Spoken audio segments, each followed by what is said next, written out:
कभी विचार किया कि सत्य हमेशा झूठ के 2 कदम पीछे ही क्यों चलता है? जिस तरह मृत्यु जीवन के पीछे चलती है, क्योंकि दोनों जानते हैं जहां जीवन और झूठ डगमगाए तो कमान और मैदान किसे संभालना है। अत उमा संहिता 3 अध्याय शिव महात्म्य वर्णन भाग 2। भगवान श्री कृष्ण शंकर और पार्वती जी से वर पाकर उपमन्यु जी के पास पहुंचे। उपमन्यु को प्रणाम करके वर आदि पाने की सभी वृतांत कह सुनाया। तब उपमन्यु बोले, हे माधव, भगवान शंकर से बढ़कर अधिक वरदाता कोई भी नहीं। श्री शंकर जी की लीलाएं भी अनंत है और ऐश्वर्य भी अनंत है। इसी कारण भगवान शंकर का सर्वदा तुम ध्यान करते रहना। श्री संत कुमार जी बोले, इतना सुनकर कृष्ण जी ने उपमन्यु को प्रणाम किया, फिर उनसे आज्ञा लेकर अपने द्वारका में लौट आए।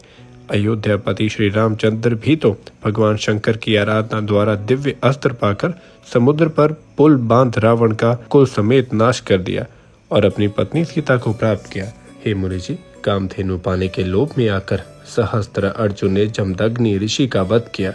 यह समाचार जब परशुराम को ज्ञात हुआ तो अपने पिता का बदला लेने के हेतु परशुराम जी ने भगवान शंकर को प्रसन्न करके उनसे परशु पाकर उसी के द्वारा न केवल सहस्त्र अर्जुन को प्रत्युत पृथ्वी भर के सभी क्षत्रियों को 21 बार युद्ध करके काट डाला। चक्षुष नाम के मनुपुत्र विशिष्ट ऋषि ने शाप से मरुस्थल में मृग हुए अपने हृदय में ओंकार युक्त शंकर का ध्यान ना छोड़ा, दंडक वन में जाकर रहने लगे। उसे वहां रहते रहते बहुत सा समय बीत गया।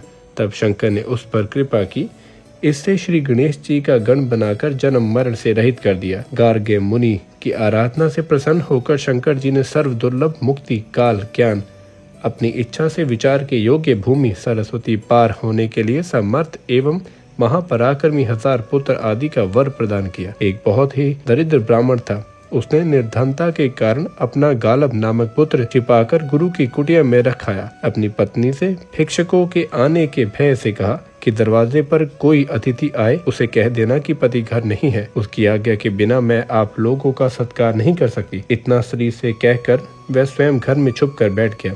एक दिन उस ब्राह्मण के दरवाजे पर एक भिक्षुक आया। उसको भी उसकी पत्नी ने पति का कहीं चला जाना कह दिया। भिक्षुक ने दिव्य दृष्टि से उस ब्राह्मण को घर में छुपा हुआ देख लिया।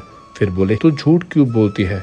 तेरा पति तो इसी घर में छिपा हुआ है और वही मर भी चुका है। इस प्रकार कहकर वह भिक्षुक वहां से चला गया। उसके बाद उस ब्राह्मण के पुत्र गालब को विश्वामित्र द्वारा वृतांत मालूम हुआ तो वह घर में पहुंचा। अपनी माता से शाप का सभी वृतांत सुनकर उसने महादेव जी की कठिन आराधना एवं तपस्या की। प्रसन्न होकर महादेव जी ने उसके पिता को फिर जीवित कर दिया।